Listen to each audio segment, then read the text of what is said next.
রাসূল সাল্লাল্লাহু আলাইহি ওয়াসাল্লাম একজন সাহাবী। রাসূল সাল্লাল্লাহু আলাইহি ওয়াসাল্লাম একবার যায়েদ রাদিয়াল্লাহু তাআলা আনহুর পায়ের মধ্যে মাথা রেখে শুয়েছিলেন।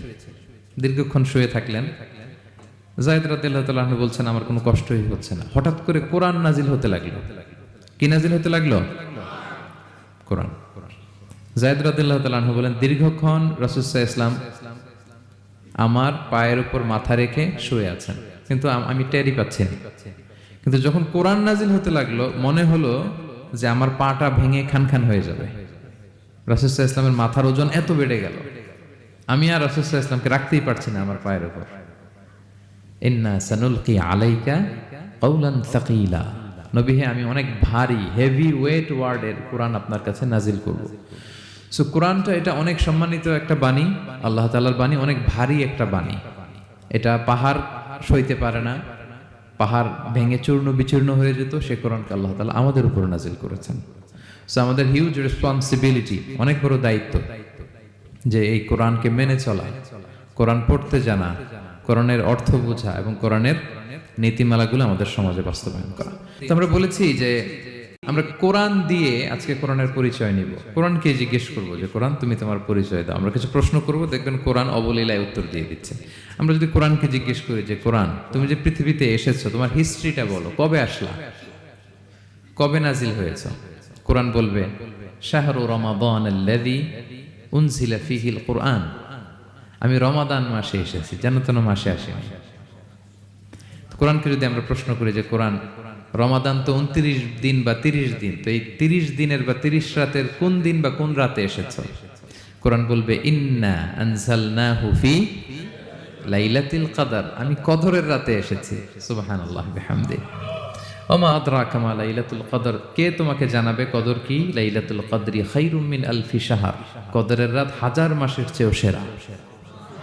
রাসূল সাল্লাল্লাহু আলাইহি ওয়াসাল্লাম আফসোস করতেছেন, আল্লাহ, বনি ইসরাইলের লোকেরা হায়াত পাইছে 1000 বছর, 1500 বছর, এত ইবাদত করছে, আমার গুনাহগার উম্মতের কি হবে? আমার গুনাহগার উম্মত তো 60-70 মধ্যে মরে শেষ। আমার উম্মতি মা বাইনা 60 ইলা 70, আমাদের গড় বয়স কত? 60 থেকে 70। তো আল্লাহ বলেন, চিন্তা করো না, লাইলাতুল কদরি খায়রুম মিন আলফি শাহর, তোমার গুনাহগার উম্মতের জন্য আমি কদরের রাত দিয়েছি, 1000 মাসের চেয়ে সেরা। তাহলে কোরআনের হিস্ট্রি আমরা জেনে গেলাম। রমাদানে আসছে, রমাদানের কোন রাতে আসছে? এখন যদি জিজ্ঞেস করি তুমি কি একা একা আসছো না কেউ নিয়ে আসছে তোমাকে, এবার কি উত্তর পাওয়া যাবে? এই প্রশ্নের উত্তরে কোরআন আমাদেরকে জানায় যে আমি একা আসিনি। নাযালা বিহির রূহুল আমিন। রূহুল আমিন হচ্ছে জিবরাইল আলাইহিস সালামের একটা নাম, বিশ্বস্ত আত্মা। রূহুল আমিনের সাথে আমি এসেছি, সবচাইতে বিশ্বস্ত, যেহেতু এটা আল্লাহর বাণী, এটা আসার সময় যদি অন্যের কথা ঢুকায় দেয় তাহলে ভেজাল আছে না নাই? আমিন, বিশ্বস্ততার সাথে যে পৌঁছে দিবে, বাণী বাহকের কাজ করবে, এরকম সবচাইতে বিশ্বস্ত ফেরেশতা জিবরাইলকে দিয়ে আমি পাঠিয়েছি। তাহলে কোরআন একা আসে, সবচাইতে শক্তিশালী ফেরেশতা। জিবরাইল আলাইহিস সালামের লাহু সিত্তু মিআতু জানা, 600 পাখা আছে, 600 পাখা।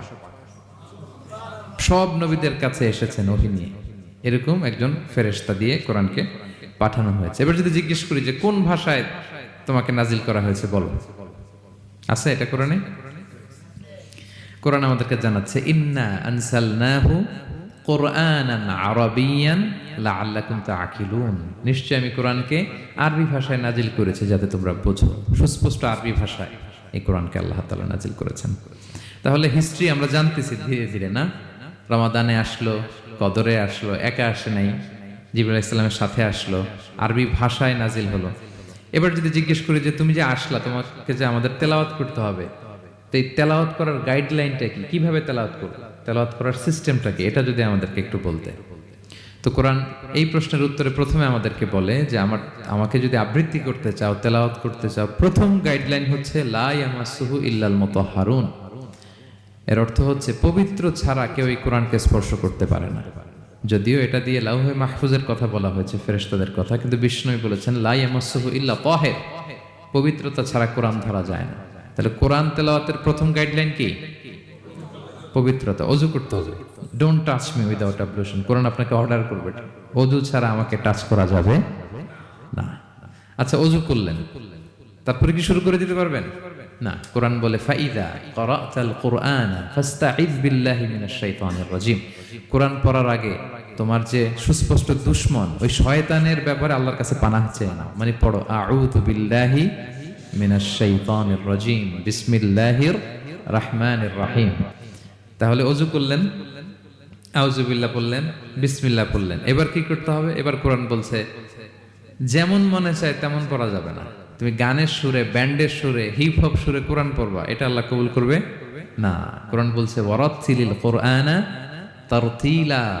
তারতিলের সাথে কোরআন পড়তে হবে, ধীর স্থির ভাবে কোরআন পড়তে হবে। তারতিল, আপনারা যারা কোরআন পড়বেন তারতিলের সাথে পড়বেন। What is তারতিল?